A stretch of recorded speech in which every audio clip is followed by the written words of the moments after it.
Bugün Bərdə rayonunda Yol Patrul Xidməti əməkdaşlarının və Ekologiya və Təbii Sərvətlər Nazirliyinin nümayəndələrinin iştirakı ilə Təmiz Hava devizi adı altında birgə reyd təşkil olunub.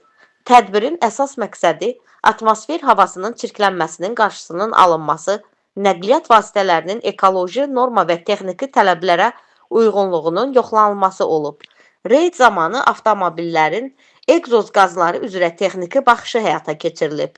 Müəyyən olunub ki, bir neçə nəqliyyat vasitəsi mövcud ekoloji standartlara cavab vermir. Sözü gedən sürücülər barəsində inzibati protokollar tərtib olunub və qanunvericiliyə uyğun qaydada cərimələr tətbiq olunub.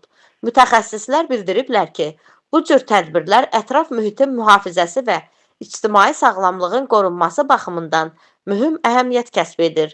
Eyni zamanda vətəndaşlara nəqliyyat vasitəsinin texniki vəziyyətinə diqqət yetirmələri, hava çirkliliyinin qarşısının alınmasında birbaşa iştirak etmələri tövsiyə olunub. Qeyd edək ki, Təmiz Hava kampaniyası çərçivəsində belə reydlərin gələcəkdə də mütəmadi olaraq keçirilməsi nəzərdə tutulmuşdur.